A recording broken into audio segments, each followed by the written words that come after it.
My name is Nicole, and I'm the lead investigator and also one of the co-founders of CT Soul Seekers.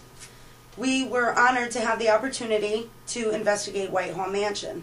To give you a little history on the place, Whitehall Mansion was built by Groton minister Dr. Dudley Woodbridge in 1771.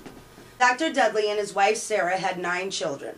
Their names were Lucy, Sally, nicknamed Sarah, Benjamin, who actually passed away in the home at the age of 12, Samuel, Elizabeth, Joseph, William, and Dudley Jr. Children, aside from Lucy and of course Benjamin, grew up, got married, and moved away from the home. Lucy is said to be the main ghost of Whitehall. The mansion was restored by the Stonington Historical Society in 1970. In 1996, Waterford Hotel Group and Woolman Construction turned the mansion into a 5-room inn. Over the years, guests have reported many strange sounds and sightings throughout the rooms of Whitehall Mansion. The 239-year-old Whitehall Mansion is well known in the community for its reported paranormal activity. I am Marcy, and I am the EVP specialist and the sensitive and the tech apprentice of CT Soul Seekers. And I'm going to tell you about a little experience that I had at Whitehall Mansion, in which I was truly, truly scared. There is a room called Betsy's room. It is in between Benjamin's room and Lucy's room on the 2nd floor. And that was the room that I was going to sleep in that night. It was also the room that had the attic door. And as a child, I had a fear of attic doors.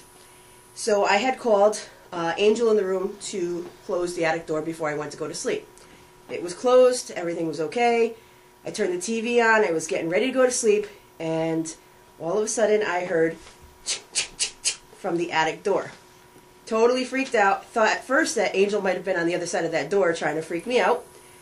So I got on the radio and I was like, somebody better get in here real fast.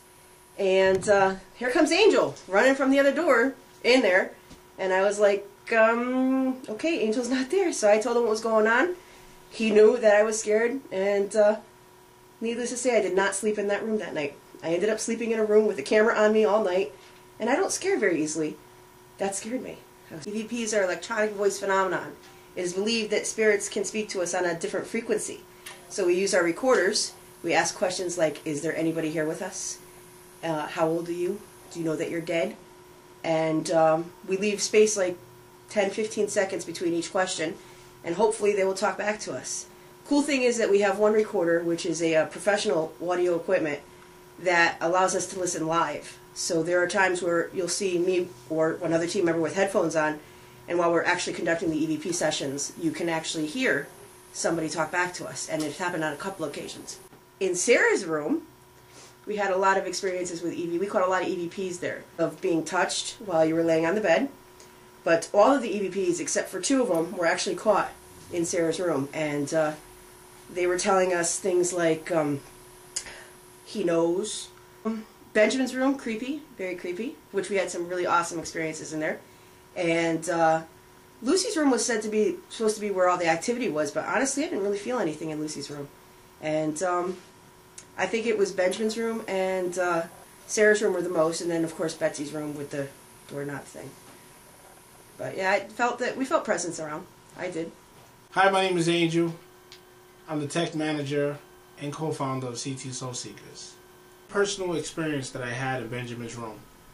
The bathroom door opened up on its own when we was asking it to open. So what I did, I closed the door and I started jumping around, doing jumping jacks, trying to see if the door can open, and it did not open. So what we did, I closed the door, and later on I just asked, could you open up the door again?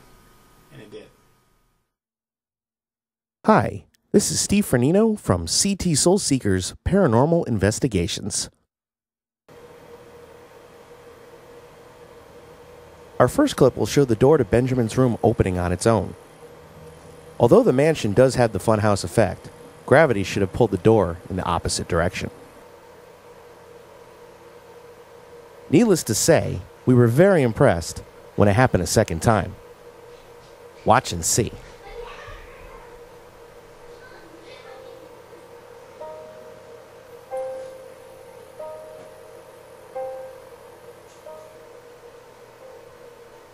We decided to test the door. We closed it lightly while Angel moved around the room, jumping up and down. But we were unable to recreate the door opening.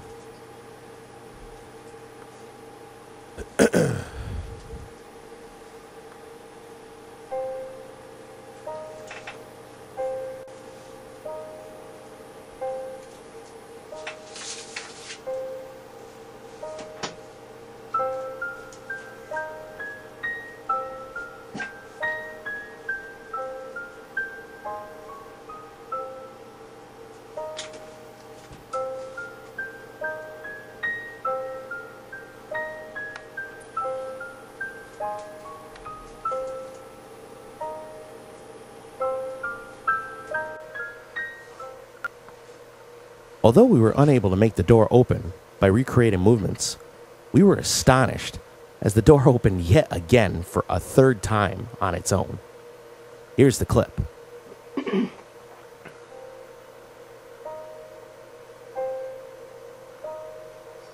sounded like a male voice and a female voice, but I don't know what they were saying. Nicole had heard what sounded like muffled voices coming from the hallway area. Upon further investigation, we captured some EMF spikes on film. Look. Uh-oh, we got... There's an outline of a shadow of a person right over the fireplace. Right next to the fireplace. You can see the head. Excuse me. Towards the left of the screen. You can see the head and arm. And... let me zoom this in.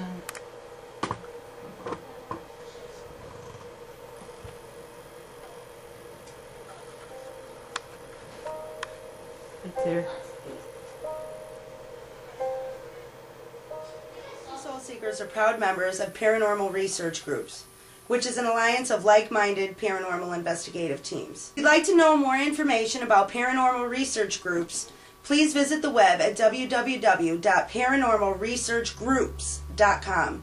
That's www.paranormalresearchgroups.com. Also follow the Paranormal Research Groups on Twitter at ParanormalRG. We hope you enjoyed our presentation of the investigation that the CT Soul Seekers conducted at Whitehall Mansion. If you would like more information about Whitehall Mansion or have questions on the paranormal in general, please visit us on the web at www.ctsoulseekers.com or feel free to give us a phone call at 203-632-5214. Thanks.